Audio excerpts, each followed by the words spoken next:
Nashville NAMM, and we have with us as our guest Scott from Martin Guitars, and he brought us a couple of cool things. We're going to take a quick look at them and talk about what new stuff is coming out of Martin. Tell us a little bit about this Black Beauty that you have right here. It would be my pleasure. Thank you for having me, by the way. We're excited to be here. What a great setup it is that you have. The theme of what we brought down this weekend seems to be fun, and there's nobody who personifies fun in this business more than Jimmy Buffett, and he's quite a fan of the Martin guitar. I must get a guitar or two a year that Jimmy finds on the street and wants us to repair. So he took a shine to the CEO 6 that Chris produced about 4 years ago, and ordered a bunch of customs, and out of it came his latest custom signature.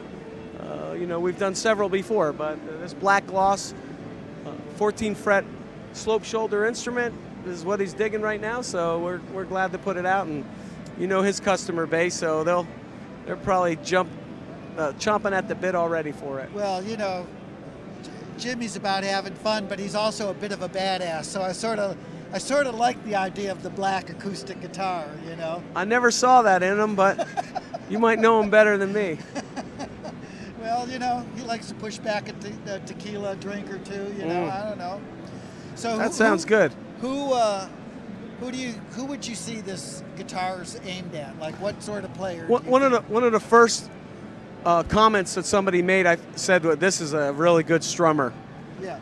I could picture it. The slope shoulder had a unique quality compared to a squared off shoulder. So I don't think Jimmy's pulling a lot of leads either. So a nice round strummer. It has a rosewood sides and back, so it has a big bold bottom and a Sitka spruce top. So that's the player I could picture.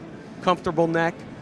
Well, you guys probably see I'm holding this sort of interesting little ukulele. It's got a bunch of writing all over it on the sides, on the back.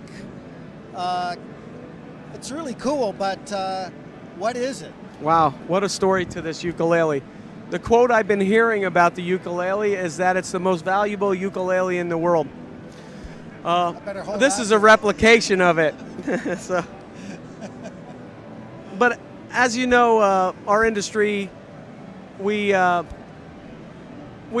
Dick Boak for 42 years, maybe barely sometimes, but just tell our audience out there who Dick is. Dick Boak was the artist relations department and historian and archivist, and he was a fine drafts person, and he showed us the way. I know that in my department. I've been studying from Dick for years and years, and the last 2 years he brought some of his cronies through to study this ukulele, and I got to hear how passionate they were about all the people's names that are on this ukulele, that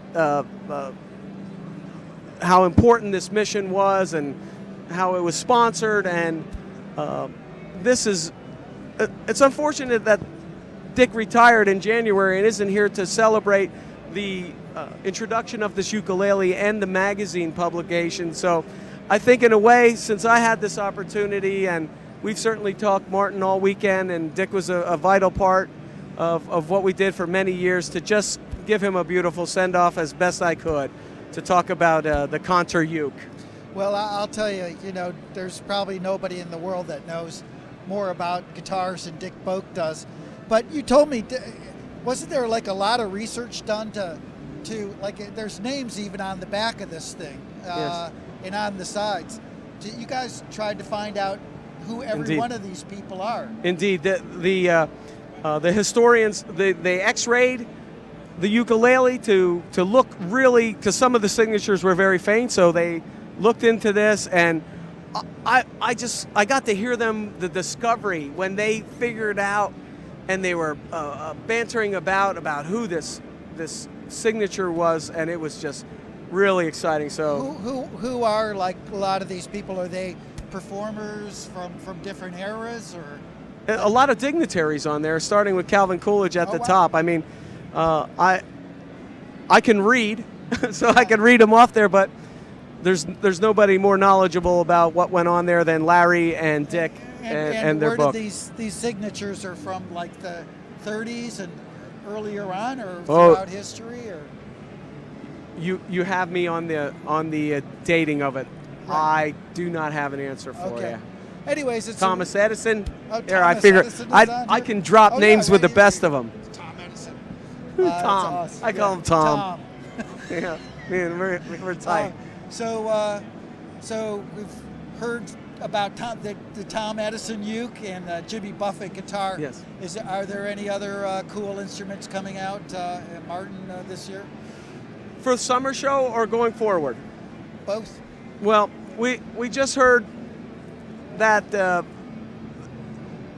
end of the 6th month, of course, the end of the month, the end of the quarter, and 6 months, and let me just share with you that we're going into our summer shutdown next week.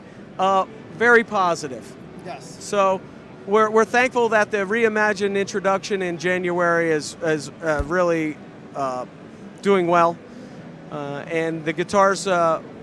We saw some great orders domestically at the show, across the country and internationally. So some of these fun guitars that are, in my opinion, a little scattered compared to the focused effort that we bring. So, but I think fun was a good theme to run with today, and the customers seem to receive it real well. Well, I did notice that there was a guitar with dogs playing poker on the guitar.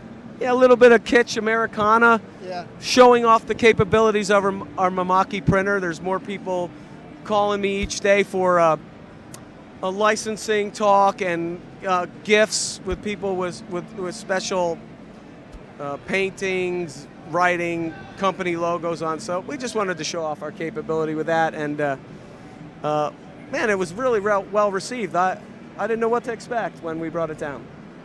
Well. Awesome as usual. Martin, the great Martin company, always producing cool instruments and surprising guitars, and they all sound great. And thank you once again, Scott, for coming down. And thank you so much for the opportunity. We appreciate it. To us. Thank you, folks.